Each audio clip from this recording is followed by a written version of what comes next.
may maganda kang bakal, may maganda kang blade, siyempre kailangan mo diyan yung maganda at matatag na garol. Ayun naman, inaano na yun sa maker. Kasi ang garol natin maganda rin. Siyempre, ang mag-aayos na niyan, yung maker mo. Kung paano niya subuhan yun, kung paano niya ayusin yung pinaka-garol. Kagaya ngayon, stag season. Malalaki yung garol. So, kailangan, hubugan mo siya ng konting lumip ng konti para mas gumaan. Tapos yung hinang.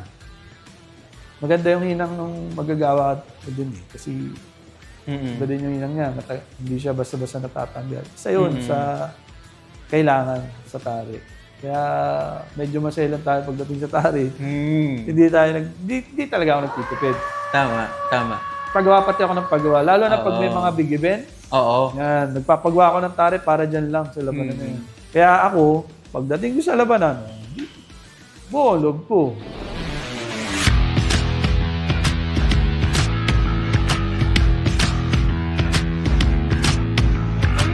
Maganda rin po yun, ano? Talagang, parang yan eh. Combination yan lagi eh. Blade, garol. Yan po, may garol po ang Prime Feathers Corporation. Subok na rin po ni Sir Robert.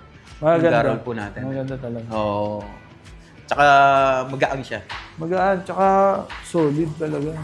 Maganda yung pong... Mabilis gawin kasi ano na siya, nakaporma na talaga eh. Kung kayong mga maker po, gusto nyo subukan yung garol ng Prime Feathers Corporation, kakunti na lang, babawasan nila eh. Mabilis gumawa ng tare pagka yan ang ginamit. Oo. Marami na tayong mga maker na nakasubok po ng garol ng Prime Feathers Corporation.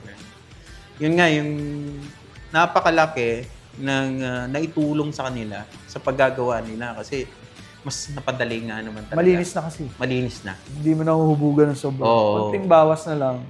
Ayun, salpak. Ayun na. Oo. Sobra. Saka matibay. So yung garol po natin, no, available po sa with ring, without ring. Doon sa half ring, bili kayo ng may ring, putulin nyo na lang. Ayun. Ay, yung mga kinakabit mo na tari mo. Ano ba yun? Mga with ring, half ring? Half ring lang. Half ring lang. Oo. Kasi para sa akin kampante. Kampante ako, tapos maganda lumakad yung manok pag kinabit ko yun. Obserba, kasi hindi lang naman ako basta natari. Pagdating sa rueda, tinitingnan ko din kung paano lumakad yung manok. Oo. Na ano mo yun, di ba? May mga manok na Oo. Isa din yun sa dahilan. Lalo na yung stags, di ba? Yun, Kasi hindi pa sanay na may nakakabit na bakal sa kanilang paa. So, napaka-importante na.